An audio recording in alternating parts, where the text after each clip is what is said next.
Nasa-shower lang si Jorel. Naliligo. Lasing na lasing kasi kang kagabi. Bakit ganyan yung suot mo? Funny you should ask. Nabitin kasi si Jorel kagabi. Hindi mo yata napagbigyan dahil umepal yung kuya mong freak! Since mabuti akong kaibigan, ako na muna ang nag-provide ng needs si Jorel. Sinungaling ka. Hindi ito magagawa sa akin ni Jorel. Don't be so stupid, baby girl. Oh, nagtatanga-tangahan ka lang. Yang si Jorel, sex lang ang habol niyan sa'yo. Pina-inlove ka lang niya dahil mukhang nag-challenge siya sa'yo. Pero sad to say, kagaya ka rin pala ng ibang babae.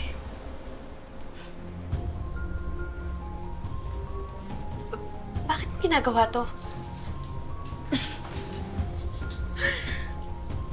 So you'll know kung anong klaseng relationship ang pinasok mo. Okay. Siguro nga, infatuated sa'yo ngayon si Jorel. For now. For now. But he will never be yours. Okay, sige. Sabihin na natin na gusto ka niya ngayon. At ikaw ang flavor of the month. Pero pag once natikman ka na niya, iiwan ka rin ni Jorel.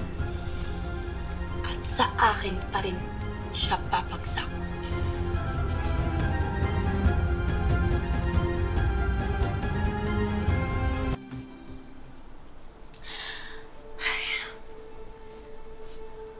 By the way, hindi pala si Jorel ang kausap sa text kanina. It was me. Para magising ka sa delusion mo. Napakasama niyo! Rain? Teka, ba't ka nandito? Totoo ba sinasabi ng babaeng to? Rain, let me explain. Please. Jorel, minahal kita. Sinuway ko yung kuya ko para lang makasama kita. Pero yung pala niloloko mo lang ako. Hindi kita niloko. Lasing na lasing lang ako kagabi. Hindi ko na alam kung ano ginagawa ko. Please, just let me explain. Please, Rain, huwag ka makinig sa kanya.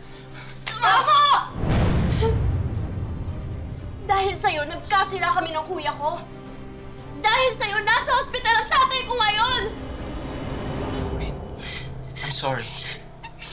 Hindi ko alam. Sana hindi na lang kita minahal. Sana hindi na lang kita nakilala. Kasi tama yung kuya ko. Napakasama mo! Napakasama mo! Rain, please, kalma lang muna tayo. I can explain. Rain, Rain.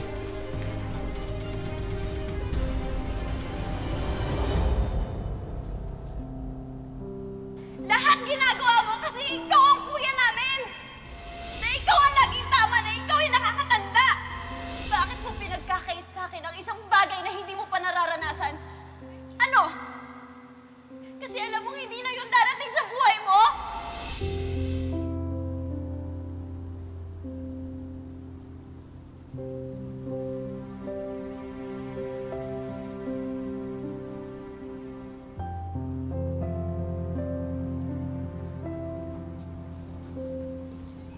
Rain. Rain. Hinihintay talaga kita. Kailangan natin mag-usap. Bakit, kuya? Tatanungin mo na naman ba ako saan ako nagpunta? Kung nakipagkita ako sa boyfriend ko? Rain. Oo, kuya, aminin ko. Pinuntahan ko siya. Kahit na nasa ospital si tatay, pinuntahan ko pa rin siya. Nagpaliwanag ako sa kanya sa panggugulo na ginawa mo sa party kagabi. pinuntahan ko siya. Kasi, akala ko matutulungan niya tayo. Na importante ako sa kanya, pero... akala ko lang yun, kuya. Rain, naintindihan ko ta, Rain.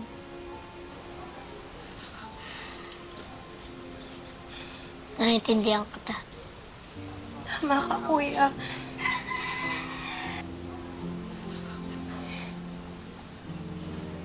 Hindi. Nagkamali rin ako. Hindi dapat kita hinigpitan. Mahal lang naman ako, kuya eh.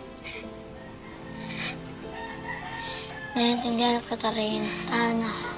Sana. Pero niloko pa rin niya ako, kuya.